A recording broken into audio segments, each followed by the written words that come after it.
मित्रोपदेश के मित्र लाभ में हमने 2 कथाएं पढ़ ली हैं। एक तो वृद्ध व्याघ्र और लोभी पथिक कथा, और दूसरी हमने पढ़ी है चित्रग्रीव और हिरण्यक की कथा। इन दोनों कथाओं से जो शिक्षा मिलती है वो यही है कि लालच नहीं करना चाहिए और बिना सोच विचार के किसी कार्य में प्रवृत्ति नहीं करनी चाहिए। ये कथाएं जब प्रारंभ हुई थी तब हमने पढ़ा था कि गोदावरी नदी के तट पर एक शाल्मली नामक वृक्ष है। उसके ऊपर एक कौवा रहता है, काक रहता है, जिसका नाम है लघुपतनक। तो ये 2 कहानियाँ हमने पढ़ी। उसके बाद में अब उसी लघुपतनक पर हम वापस आते हैं और एक गद्यांश है जिसका मैं अनुवाद पढ़ रही हूँ कि जब सारा कपोतों का समूह वहाँ से उड़ गया तब वहाँ लघुपतनक नाम का कौवा जो प्रारंभ में आया था वो सब देख रहा था और उसने आकर कहा कि हिरण्यक, तुम बहुत प्रशंसा के योग्य हो और इस कारण से मैं भी तुमसे मित्रता करना चाहता हूँ। कृपा करके मेरी मित्रता को तुम स्वीकार करो। ये सुनकर जो हिरण्यक था, बिल में जा चुका था, वो अंदर से ही बोला कि तुम कौन हो? लघुपतनक ने कहा कि मैं कौवा हूँ और मैं तुम्हारे साथ मित्रता करना चाहता हूँ। तो हिरण्यक कहता है कि तुमसे मैं मित्रता क्यों करूँ? इससे पहले ये श्लोक है जो मित्र की महत्ता को बताता है, और श्लोक है यानी कानी च मित्राणि कर्तव्यानि शतानि च पश्य मूषक मित्रेण कपोताः मुक्त बंधनाः। यानी कानी, जो कोई भी, मित्राणि मित्र, शतानि कर्तव्यानि, शतानि सैकड़ों, 100 से अधिक या 100 कर्तव्यानि करने चाहिए या बनाने चाहिए। तो जो भी हो, जैसे भी हो, लेकिन मित्र सैकड़ों बनाने चाहिए। पश्य, देखो, या क्योंकि मूषिक मित्रेण, मूषक मित्र के द्वारा या चूहे के द्वारा, कपोताः, जो कबूतर थे, मुक्त बंधनाः कृताः, मुक्त बंधन हो गए। तो कबूतरों का मित्र था चूहा, और वो अचानक किस समय काम आया? जब कबूतर जाल में फंस गए थे, तब चित्रग्रीव को अपने मित्र हिरण्यक की याद आई और वो उसके पास गया और हिरण्यक ने भी उसकी सहायता करके उसे जाल से मुक्त किया। तो इसलिए कहा गया है कि मित्र चाहे कैसा भी हो, हर प्राणी में, हर व्यक्ति में कोई ना कोई विशेषता होती है और किसी विशेष परिस्थिति में उस मित्र की वो विशेषता कार्य आती है।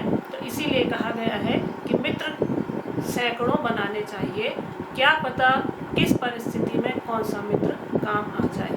तो ये सब जब हुआ, उसके बाद में लघुपतनक नाम का जो कौवा था वो भी हिरण्यक से मित्रता करना चाहता था, और उसके संबंध में हमने अभी एक यहाँ पर गद्यांश लिखा नहीं है, लेकिन हमने वो गद्यांश पढ़ा है। तो हिरण्यक कहता है कि मैं तुमसे मित्रता क्यों करूं, और उसके बाद में एक श्लोक है जिसका मैं केवल अनुवाद पढ़ रही हूँ कि बुद्धिमान व्यक्ति इस संसार में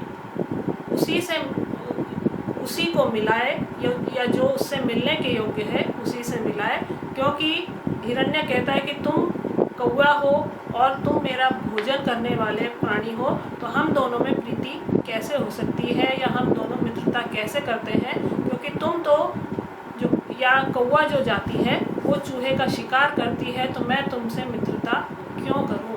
और उसके बाद में फिर एक वापस श्लोक आया है जो इस बात को और अधिक स्पष्ट करता है। भक्ष्य भक्षकयोः प्रीतिर्विपत्तेरेव कारणम् शृगालात् पाशबद्धो असौ मृगः काकेन रक्षितः।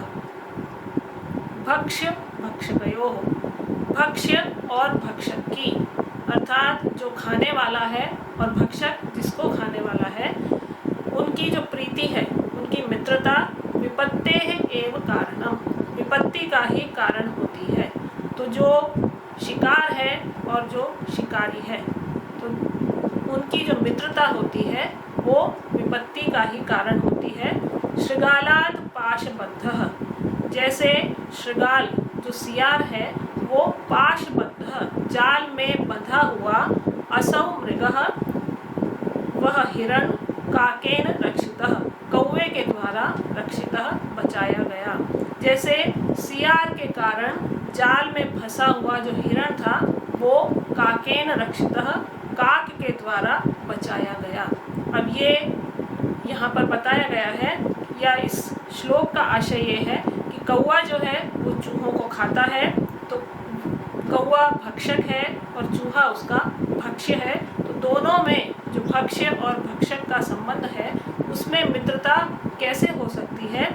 लेकिन यदि मित्रता हो भी जाए तो जो भक्ष्य है, जो जिसको खाया जाता है, वो हमेशा विपत्ति में ही रहता है या उसे हमेशा अपनी मृत्यु की ही आशंका रहती है। तो ये यहाँ पर श्लोक में स्पष्ट किया गया है कि चूहा कहता है कि मैं तुमसे मित्रता क्यों करूं, क्योंकि इस संबंध में जो कथा है वो उसका संकेत यहाँ पर इस श्लोक, अगली जो कथा है उसका संकेत यहाँ पर इस श्लोक में कर दिया गया है कि सियार के कारण जाल में फंसा हुआ हिरण काक के द्वारा या कौवे के द्वारा बचाया गया था।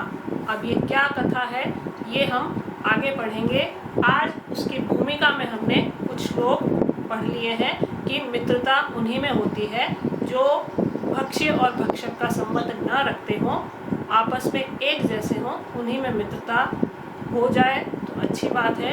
अन्यथा भक्ष्य और भक्षक का संबंध होने पर जब मित्रता होती है तो वो सदैव विपत्ति का ही कारण होती है। और इसके बाद हम अगली कथा पढ़ेंगे।